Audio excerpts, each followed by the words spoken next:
పాటి వెంకటేశ్వరరావు గారు మా తోడలుడు.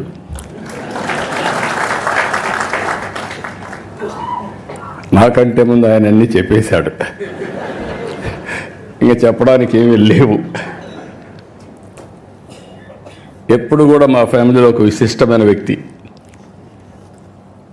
డెప్త్కి వెళ్తారు, అనలిటికల్గా ఆలోచిస్తూ ఉంటాడు. ఒక ఏది కూడా నేను చూస్తూ వస్తున్నాను, ఇద్దరం కూడా ఒక స్ఫూర్తినిచ్చినటువంటి ఎన్టీ రామారావు గారి దగ్గర నేర్చుకున్నాం. తెల్లవారితో నిద్ర లేస్తే ఆయన దగ్గరికి వెళ్ళేవాళ్ళం, ఆయన అప్పచెప్పిన బాధ్యతలు చేశాం. అవన్నీ తలుచుకున్నప్పుడు నేను అనుకున్నాను, వెంకటేశ్వరరావు గారి ఇంటి పుస్తకాలు రాయడం ఏంటని.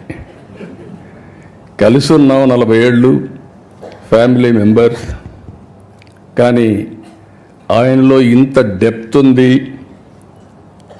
ఒక పుస్తకం రాస్తాడని నేను ఎప్పుడు ఊహించను. ఆయన చెప్పినప్పుడు నేను అడిగాను, మీరే రాశారా అని అడిగాను. ఎవరికైనా డౌట్లు ఉంటాయి, కానీ ఆయన రైటర్ కాదు, ఇప్పుడు కూడా కాదు.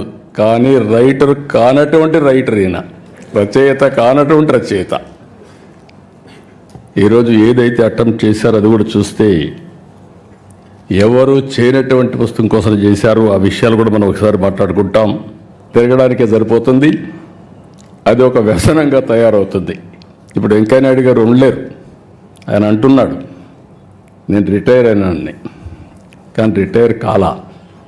మనిషి రిటైర్ అయ్యాడు కానీ మైండ్ మాత్రం శాశ్వతంగా రిటైర్ కాదు. ప్రజాహితం కోసం నిరంతరం ఆలోచిస్తూనే ఉంటుంది, సమాజం కోసం పనిచేసే పరిస్థితికి వస్తారు. అదే సమయంలో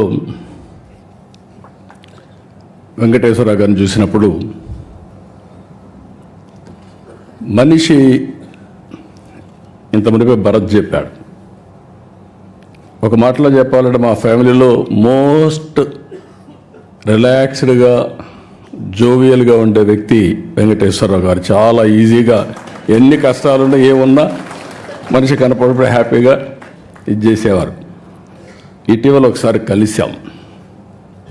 కలిసినప్పుడు నాకు కొన్ని అనుమానాలు వచ్చాయి.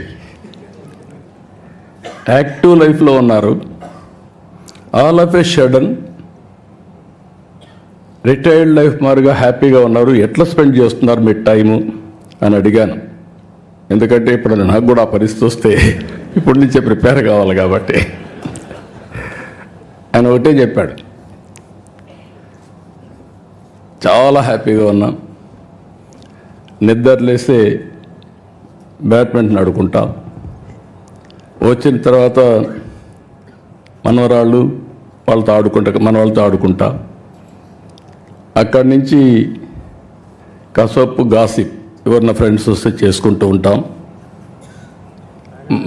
మళ్ళా ప్యాక్ ఆటకు పోతాడు, మధ్యాహ్నం అయితే ప్యాక్ ఆటకు పోతా.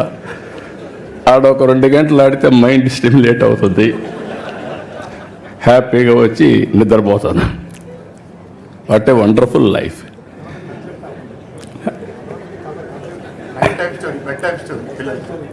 పిల్లలకి అది కూడా చెప్పాడు, నేను మర్చిపోయాను. పిల్లలకి రాత్రిలో ఒక స్టోరీ చెప్పి ఏం హ్యాపీగా నిద్రపోతాడు. అదే మరి ఫ్రెండ్స్తో కలిసి విదేశాల్లో తిరగడం ప్రారంభించాడు. పోయినప్పుడు అక్కడ కూడా ఈ అధ్యయనం చేయడం ఇవన్నీ చేశారు. కానీ ఇన్ని పనులుండి ఇప్పటికి మీరు ఒకసారి చూస్తే ఒక 5 పుస్తకాలు రాశాడు ఆయన. ఈ ఎక్స్పీరియన్స్ చూసినప్పుడు ఫస్ట్ది ఒక చరిత్రలో కొన్ని నిజాలు, ఫస్ట్ బుక్ రాశాడు. అక్కడి నుంచి విభజన జరిగిన తర్వాత మేమందరం ఇంక్లూడింగ్ వెంకయ్య నాయుడు గారు విభజనలో బిజీగా ఉన్నాం. వెంకయ్య నాయుడు గారు పార్లమెంట్లో ఫైట్ చేయడం, ఆ సీన్ చూసిన తర్వాత బాధపడడం, అవన్నీ జరిగాయి. అయితే వెంకటేశ్వరరావు గారు దాని మీద డెప్త్కి వెళ్ళి తెలుగువారి చరిత్ర, వేర్పాటు వాదం, ఎందుకు వచ్చిందని పుస్తకం రాసే పరిస్థితికి వచ్చారు. మూడో పుస్తకం అక్కడి నుంచి వదిలిపెట్టలేదు. ప్రపంచతత్వం, నాయకత్వం, దీని మీద అధ్యయనం చేసి ఒక బుక్ ఒకటి రాసే పరిస్థితికి వచ్చాడు. ఇప్పుడు నాలుగోది ఇంకొక పక్కన మీరు చూస్తే ప్రపంచ దేశాలు, పాలనా వ్యవస్థలు అధ్యయనం చేసి దానిపైన ఒక పుస్తకం రాశాడు. ఇప్పుడు ప్రపంచ చరిత్ర ఆది నుంచి నేటి వరకు, ఇంకా ఆయన మాటల్లోనే చెప్పాడు కాబట్టి నేను ఎక్కువ చెప్పను, మొత్తం డీటెయిల్ అన్ని ఆ తర్వాత జరగబోయేట కూడా చెప్పాడు. మనం అందరం ఒక 4-5 సంవత్సరాలు కాపాడుకుంటే మన ఆరోగ్యాన్ని భవిష్యత్తులో 50 ఏళ్ళు అంటున్నాడు. కానీ ఒక్కసారి ఇన్నోవేషన్ వస్తే 50 ఏళ్ళతో ఆగదు. కొంతమంది మీరు లేనిపోయిన ఆలోచనలు ఇచ్చారు. శాశ్వతంగా ఎందుకు బతకూడదని. God only knows. కానీ చరిత్ర కూడా మనం ఒకసారి చూస్తే ఇవన్నీ ఒక ఎత్తు అయితే, ఈరోజు అగ్రదేశాలు, అన్ని దేశాలు కూడా సఫర్ అయ్యే పరిస్థితి వస్తున్నాయి.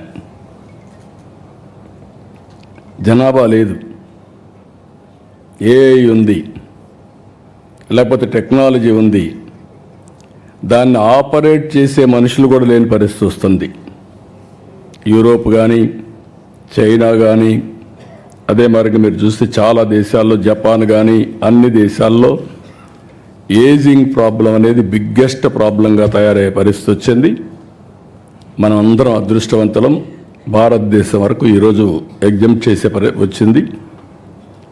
ఏదైతే ఐఎమ్ వెరీ ప్రౌడ్, నేను ముందుకు కూడా చెప్పాను.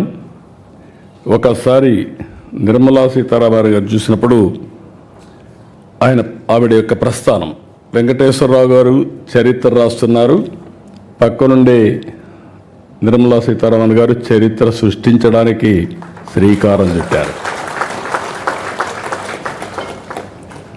ఇది ఒకసారి మనం చూసినప్పుడు, వారి ప్రస్తావాన్ని చూసినప్పుడు, ప్రయాణం చూసినప్పుడు నాకు అనిపిస్తుంది, నేను ఎప్పుడు చెప్పేవాడిని, మగవాళ్ళ కంటే మహిళలు బాగా సమర్థవంతంగా పనిచేస్తారని. మా వెంకటేశ్వర గారు ChatGPT కొట్టి ఆయన పుస్తకం ఏ విధంగా ఉంది రేటింగ్, అది వాస్తవం. మీరు కూడా ChatGPT కొడితే మగవాళ్ళు ఇంటెలిజెంటా, ఆడవాళ్ళు ఇంటెలిజెంటా అని కొడితే ఆడవాళ్ళు ఇంటెలిజెంట్ అని వస్తుంది. దానికి కారణం మగవాళ్ళకి లెఫ్ట్ బ్రెయిన్ పనిచేస్తే ఆడవాళ్ళకి రైట్ బ్రెయిన్ పనిచేస్తుంది. ఇది there is a scientific evidence. నాకు డౌట్ వచ్చి మా ఆఫీసులో అడిగితే మా వాళ్ళు కూడా అదే చెప్పే పరిస్థితి